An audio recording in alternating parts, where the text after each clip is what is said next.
قال اعوذ باللہ ان اکون من الجاہلین۔ اللہ پاک فرماتا ہے یاد کرو اس وقت جب موسیٰ علیہ السلام نے اپنی قوم کو فرمایا بے شک اللہ تمہیں حکم دیتا ہے کہ تم ایک گائے ذبح کرو، تو انہوں نے کہا کیا آپ ہم سے مذاق کرتے ہیں؟ اتتخذونہ ہزوا قال اعوذ باللہ ان اکون من الجاہلین۔ تو موسیٰ کلیم اللہ نے فرمایا میں اللہ کی پناہ میں آتا ہوں کہ میں جاہلوں میں سے ہوں۔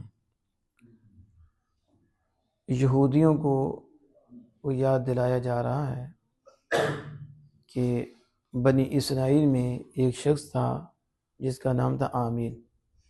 یہ بڑا مالدار شخص تھا، تو اس کے مال کے لیے اس کو قتل کر دیا گیا، اور قاتل نے میراث لینے کے لیے اور خون بہا لینے کے لیے اسے دوسرے محلے میں ڈال دیا کہ اب ان پہ الزام لگا دیا کہ اب مجھے ایک تو میراث ملے اور دوسرا خون بہا ملے، کہ انہوں نے قتل کیا ہے تو اب اس کا بدلہ بھی مجھے ملے۔ مال بندے کو اندھا کر دیتا ہے، جس کے دل میں مال آ جاتا ہے اس کے سامنے نہ خدا نہ خدا کا مصطفیٰ، نہ نبی، نہ ماں نہ باپ۔ اور جس دور میں اور آپ گزر رہے ہیں یہاں تو ایسا ہی لگتا ہے کہ جیسے چچا بھی پیسے کا ہے اور تایا بھی پیسے کا ہے، فیصلہ بھی اس کے حق میں ہوتا ہے جس کے پاس پیسہ ہوتا ہے۔ چودھری ہو تو جو مرضی کرتا پھرے، غریب کا ساتھ کون دیتے ہیں؟ پانی دیکھتے ہیں اس حساب سے ساتھ دیتے ہیں۔ انہوں نے مرنے کے بعد رونا ہے کہ جو آج پیسہ دیکھ کر ساتھ چلتے ہیں، مال دیکھ کے چلتے ہیں، حق دیکھ کر نہیں چلتے، تو کتنی دیر پیسہ کام آئے گا، مرنے سے پہلے منہ ڈرونا بن جائے گا، کیونکہ انجام سامنے اسے۔ فرعون کہاں، نمرود کہاں، پیسے کی دل دادا کہاں گئے۔ لیکن جس کے دل میں پیسہ آ جاتا ہے اسے جو مرضی سمجھائیں آپ، پورا قرآن پڑھ دے اس کے آگے وہ مذاق اڑائے گا، اس کے سامنے حدیث پاک پڑھیں وہ مذاق اڑائے گا۔ آپ یہ جو رشوت لیتے ہیں ان کے سامنے حدیث پاک پڑھ کے تو دیکھیں، وہ دیکھو کیا کرتے ہیں، آگے سے اور بیڑا گرک کریں گے آپ نے، کیونکہ ان کا دل کالا ہو گیا۔ اب ان کے سامنے پیسہ ہے تو مال کی وجہ سے بڑا ظلم ہوتا ہے۔ آج بھی آپ دیکھ لیں، مال، عورت یعنی حسن، یہ دو چیزیں آپ دیکھیں، شروع سے لے کے اب تک دیکھیں، حسن، مال۔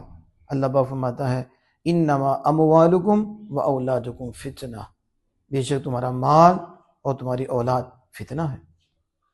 اب قرآن انما اموالکم و اولادکم، ایک جگہ نہیں، المال والبنون زینت الحیات الدنیا، مال اور بیٹے یہ دنیاوی زندگی کی زینت ہے۔ اب یہاں بھی کیا تھا؟ مال تھا۔ اسی مال کی وجہ سے اس ظالم نے یہ نہیں دیکھا کہ انجام کیا ہوگا، تو کون دیکھتا ہے انجام کو؟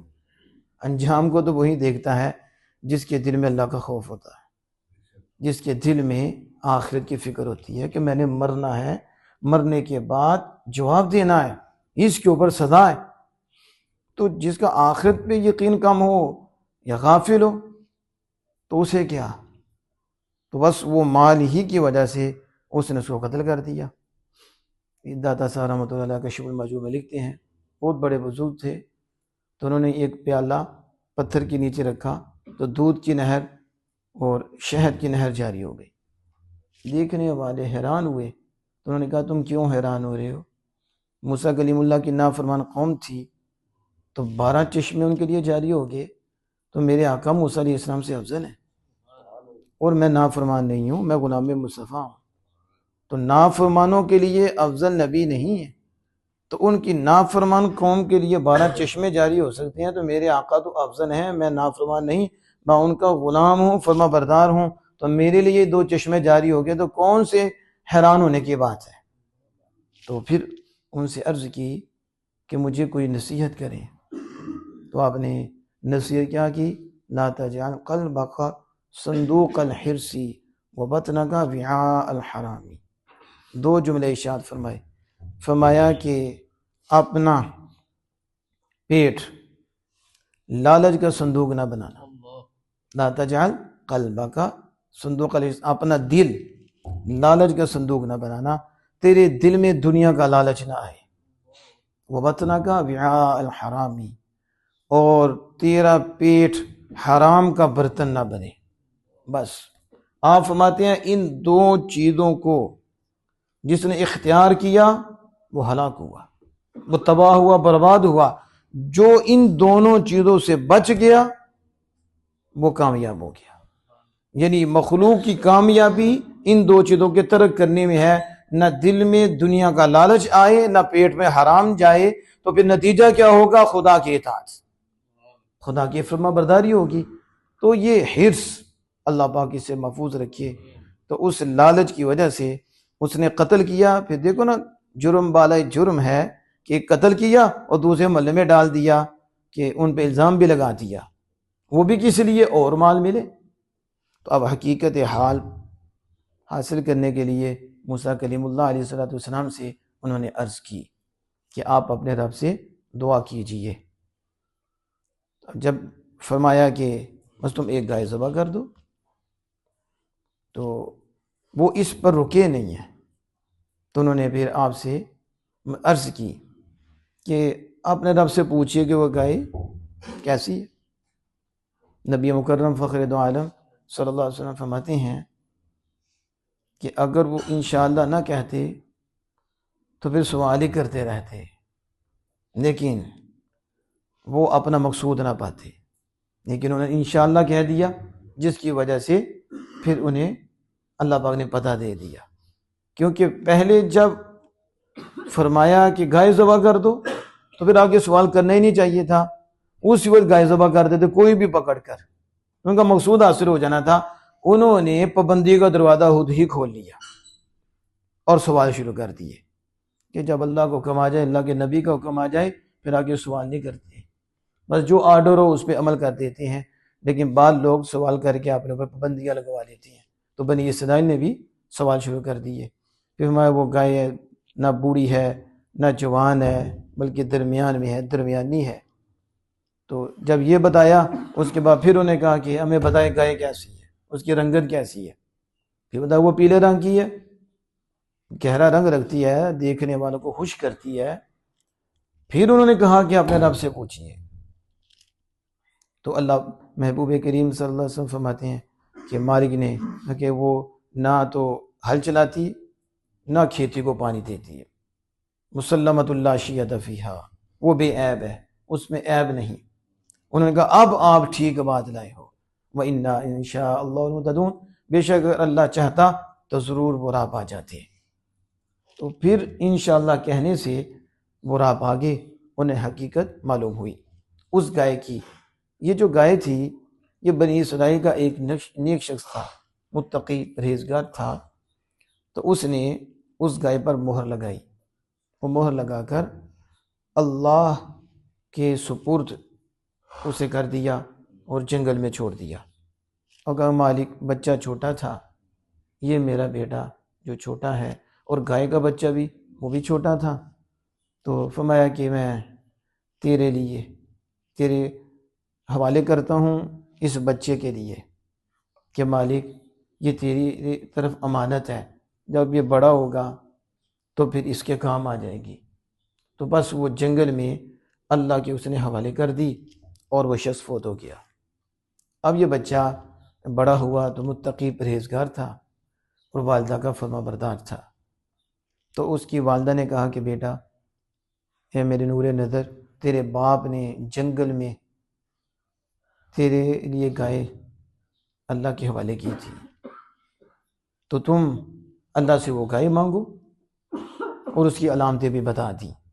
اب بچہ جنگل میں گیا، اس نے گائے دیکھی، اس میں وہ علامتیں موجود تھیں جو والدہ نے بتائی تھیں، تو اس نے پھر اللہ کی قسم دے کر اسے بلایا، تو وہ آ گئی، اور وہ بچہ گائے لے کر والدہ کے پاس حاضر ہوا۔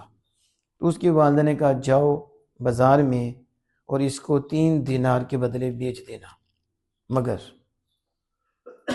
میری اجازت لے کر۔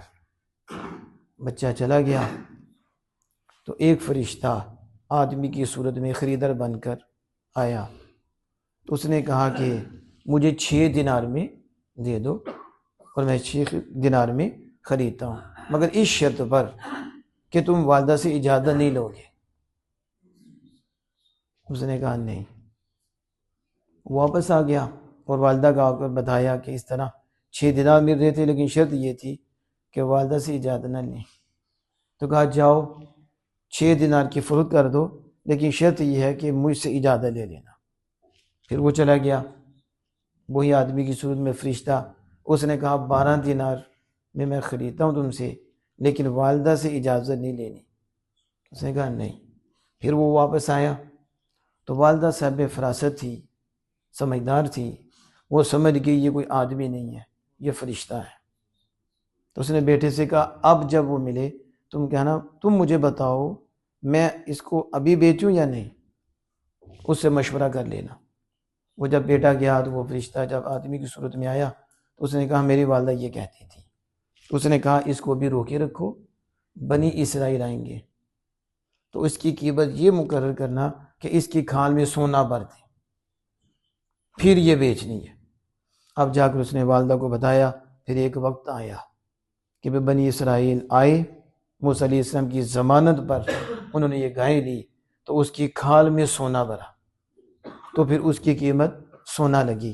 تو اس گائے کا کوئی حصہ تھا، فَقُلْنَا اضْرِبُوا بِبَعْضِهَا، تو ہم نے فرمایا کہ اس کا کچھ حصہ اس مردے کو مارو۔